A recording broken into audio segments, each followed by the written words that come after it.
Good evening and welcome to Sunset News this Thursday evening. As always, we bring you news, community stories, economics, weather and sports. I am Diana Master. In the news tonight, speaking at the Bank of Namibia Annual Symposium, Unleashing the Power of the Creative Industries, Dino Balotti, Deputy Minister of Education, Innovation, Youth, Sports, Arts and Culture, highlighted the importance of facilitating the digital monetization of the creative craft in Namibia. Let's have a look. And now to land. Dr. Gabachab, our governor, this is where we need your help more than ever. It is our view that the central bank can truly champion and facilitate digital payment systems to enable creatives to digitally monetize their craft directly and through other means cross-border. I noted in your address when you spoke of the instant payment platforms, it is only when we get this very important component right that we will see a generation of self-employed young Namibians creating, exporting, and contributing to our national GDP through this very sector we are advocating for today. PayPal, Google Pay, Apple Pay, etc. will unlock social media monetization, and we need your help to unlock this for the Namibian creators.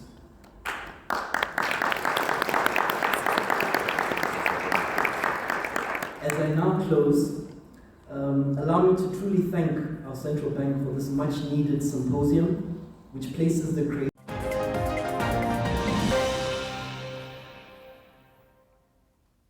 President Netumbo Nandi-Ndaitwah says that all citizens deserve access to potable drinking water. Nandi-Ndaitwah made the remark this afternoon at Enana during the inauguration of the Ohangwena 2 Wellfield project. Following the inauguration, residents of Omafo, Omakango, Enana will be supplied with potable water. A well-known fact that access to safe and reliable water is not a privilege.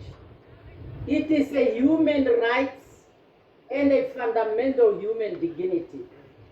And that's why the Namibian government has consistently demonstrated its dedication to ensure that all citizens have access to reliable water supply that meets national standards in both quantity and quality. Since independence, our government has placed water security at the heart of our developmental agenda. From Kunene to Karas, from Zambezi to Atlantic Coast.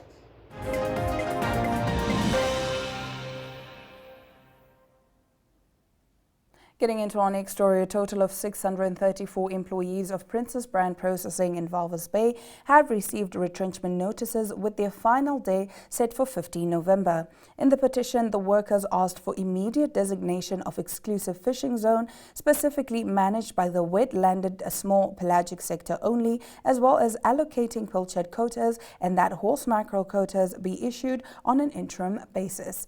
Let's take a look at this video. Yes! Allocate quota to Francis! Yes! Allocate quota to Francis! Yes! Viva, viva, workers, viva! Viva! Viva, Princess, viva, viva! Viva! Viva, viva, viva, viva, workers, viva! Viva! Thank you. Yes, we are aware that our youth, we want to submit this message to the Honorable Minister so that our youth already overcrowding in the street. And we make a humble request as a union that the minister to make the necessary arrangement to make sure that he saves the job of these people. If there is no other alternative to make sure that the Prince Brand gets quota, I know we have a lot of companies here. Give it to other companies which can take these people. And we believe that we have a lot of fish in our ocean. But please, we make this humble request that our people not to lose jobs in such a big number. We want to work together with the ministry. We want to work together with the company to make sure that our people are having bread at the table. Thank you very much. This is only the submission from our office.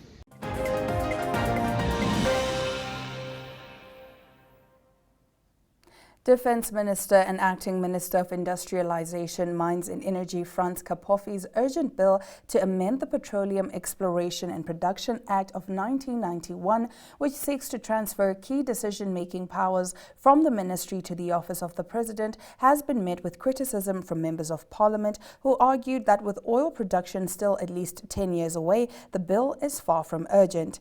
The amendment establishes the Upstream Petroleum Unit, a new regulatory authority to be housed in the office of the President. According to Kapofi, this unit will be headed by a Director General and a Deputy Director General who will be responsible for directing, managing and supervising all upstream petroleum operations in Namibia. The bill introduces new measures to strengthen fiscal transparency and accountability. It requires that all remissions, deferrals or refunds of petroleum royalties be reported annually to the National Assembly by 30 June through a designated Minister or the Prime Minister, Kapofi said. Earlier this year, President Netumbo Nandi-Ndaitwah pronounced a ministerial rearrangement placing the management of the country's fast-emerging oil and gas sector directly under the office of the President. The President said the decision was driven by the priority to maximize benefits for Namibians from the country's oil and gas resources as the Orange Basin gears up for first oil production by 2029-2030. Last week, Nandi-Ndaitwah dismissed Deputy Prime Minister and Minister of Industrialization, Mines and Energy, Natangwe Thete, over allegations of violating a presidential moratorium on oil deals and renewing an expired oil block license without prior approval. That brings us to the end of our top stories. Stick around. Right after the break, we bring you our Community Talk segment.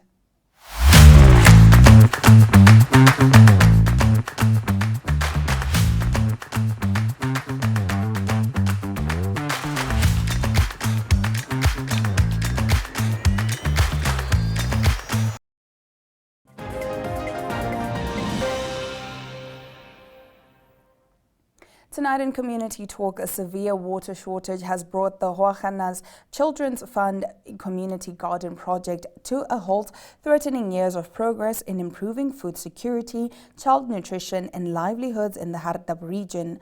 Residents say water is only available for a few hours in the early morning before taps run completely dry for the rest of the day, leaving families without a reliable supply for cooking, cleaning or watering their gardens. It has been like this for 2 years. The situation has become unbearable. Our backyard gardens are dying, threatening the food security and livelihoods of many families, said community leader and HCF coordinator Kenneth Rient. The HCF, which supports local gardens and feeding programs, is now under extreme pressure as even its limited water tanks are running empty. Rient, who has led the HCF Backyard Garden project for the past 4 years, said the water crisis falls under the responsibility of the Hardap Regional Council. Still, no visible action or urgency has been shown to resolve it. The HCF Backyard Garden project is a community-driven initiative that has transformed lives by improving nutrition and creating sustainable livelihoods. Stay with us after the break. We bring you the latest in economic news.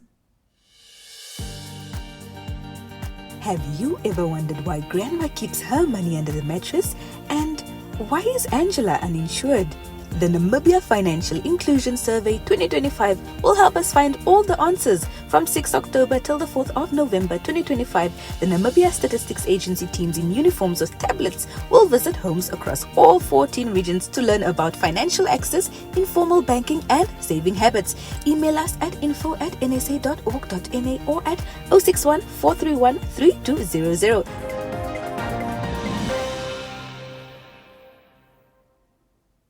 Tonight in economic news, speaking at the Stanford Seed Masterclass in collaboration with the De Beers Group, Lumi co-founder and director and Stanford Seed Southern Africa president Daniel Mahub delivered powerful insights on accelerating growth, fostering innovation and driving sustainable impact across the continent. Hosted at the Be Free Youth Campus, the masterclass brings together Africa's visionary CEOs and founders, a dynamic gathering shaping the future of business and leadership across Africa. America, based in Silicon Valley, and they decided after one of their alumni came to them about a decade ago to say, we really have a passion to solve this poverty in Africa. And that was the heart of what they said, and they made a lot of money through their own ventures that they run in America, and they wanted to invest this into Africa, but they didn't want to do the let's fund the NGO and try and solve the Bill Gates Foundation way. They wanted to go to Stanford and say we need something that is sustainable, that will make a difference for the long term. And Stanford went back and said, okay, let's actually address this like an academic institution. Let's think about this in a way where we unpack what is causing long structural poverty in Africa. And if someone could just go to the next slide, Bakan, thank you so much for your support in this. Bakan, everybody, what is the most common? So they came back and said, if we look at this from an economic perspective, we're not looking at just the societal challenges we have. We actually try and compare what we need to do against other countries like South Korea who have solved these challenges. What we see as the biggest challenge for Africa is micro enterprises, small businesses are not becoming medium-sized businesses. That's it. That's as hard and as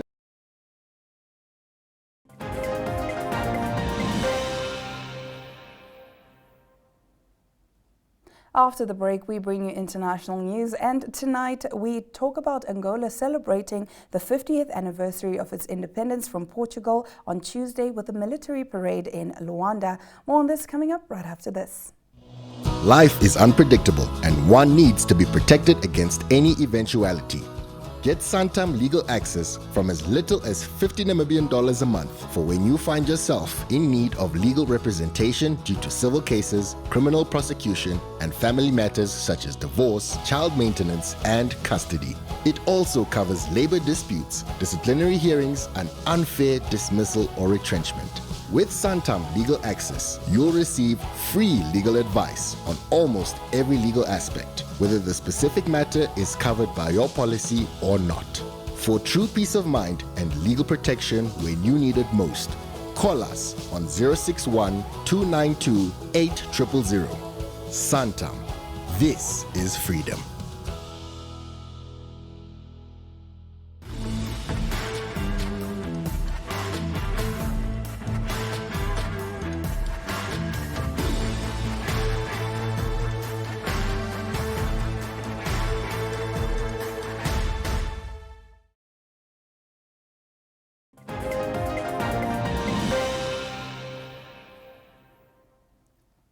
Tonight in international news, Kenya's Foreign Affairs Minister said on Wednesday that former soldiers are among the over 200 Kenyans believed to be fighting for Russia in its war in Ukraine.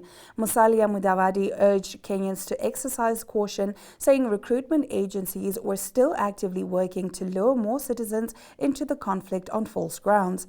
The ministry says Nairobi's embassy in Moscow has recorded injuries among some of the recruits who were allegedly promised up to $18,000 to cover costs for visas, travel, and accommodation.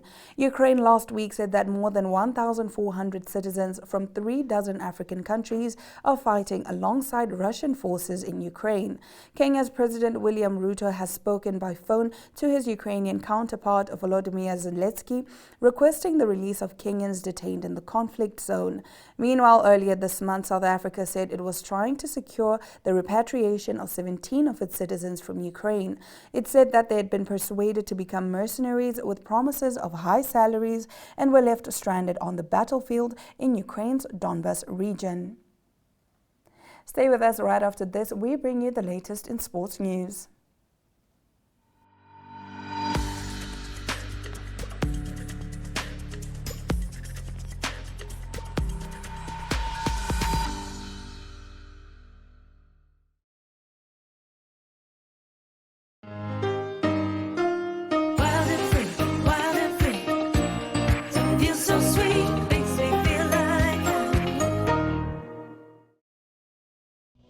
Life is unpredictable and one needs to be protected against any eventuality. Get Santam legal access from as little as 50 Namibian dollars a month for when you find yourself in need of legal representation due to civil cases, criminal prosecution, and family matters such as divorce, child maintenance, and custody. It also covers labor disputes, disciplinary hearings, and unfair dismissal or retrenchment. With Santam Legal Access, you'll receive free legal advice on almost every legal aspect, whether the specific matter is covered by your policy or not.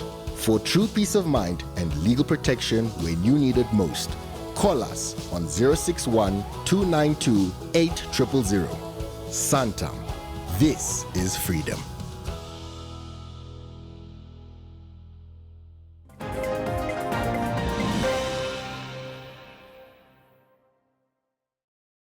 Good day everyone, time for international sports news, and starting off with tennis news first. It is the ATP finals. That's the top 8 men's players on the world ranking. They're playing the finals in Turin, still group stages, and it was Jannik Sinner with a good comfortable win. He beat Alexander Zverev of Germany by 6-4 and 6-3. That's his second win in the group stages, and he's now safely through to the last 4 in this tournament. And also another game that was quite tight. It was 3 tough sets. It was Felix Auger-Aliassime. He is from Canada, and he got the better of Ben Shelton of America. The score there was 4-6, 7-6 and 7-5. And Felix Auger-Aliassime can still reach the last 4 as well. He plays against Alexander Zverev. That is on Friday. The winner of that game will go through to the last 4, which will be semi-finals. Moving on to cricket news, and it's a much anticipated Ashes series that will start on the 21st of November. That is Australia hosting England, and both teams battling with injuries and niggles for their fast bowlers. It was England's Mark Wood that trained in the nets, but he had a heavily strapped left knee, so indications is that he'll be fit to play on the 21st of November. Also, it was Australia with a scare with Josh Hazlewood that was injured in a club game. He injured his hamstring, but it was scans that revealed that there's no tear, so he will also be most likely be playing in the 21st of November first test. Australia already lost the services of their captain, and that is Pat Cummins. He's injured and is out of the first test. The indications are that he'll be back playing in the second test. So the first test is starting on the 21st of November. That test will be played in Perth. Closing off today's international sports news with rugby news. One of the internationals on this weekend is Scotland, that will host Argentina. The news from Scotland is that the influential fly-off, that is Finn Russell, is injured. He left the field late in the game against the All Blacks. That was when Scotland lost by 25-17 at Murrayfield the past weekend, and he injured his knee and ankle in the game, and so he's likely to train this week. Indications are that he will train on Thursday, and he will be available to play. That game is not on Saturday, that game will be on Sunday. So that is Scotland hosting Argentina at Murrayfield in Edinburgh, and that is on Sunday. So that is international sports news for today. I hope you have a great sport day. We talk international sport again tomorrow. Goodbye.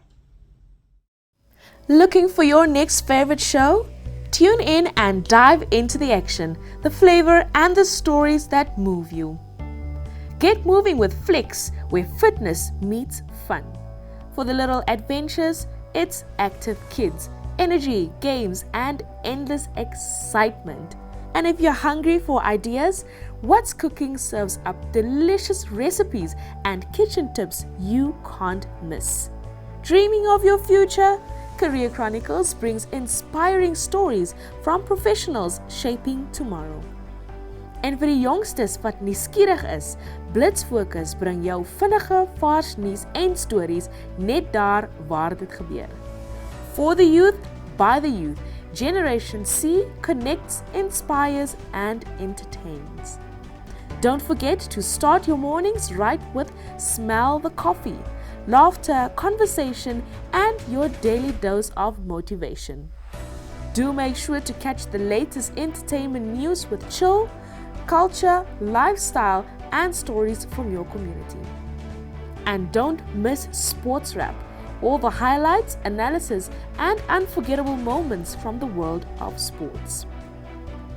Your favorite shows, your favorite stories, all in one place. Don't miss out. This is My Zone TV.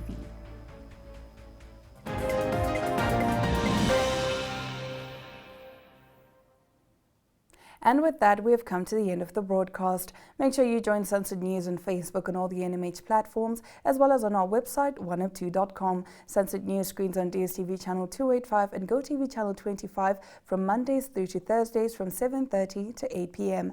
I am Diana Master, and this has been Sunset News. Don't end your day without us.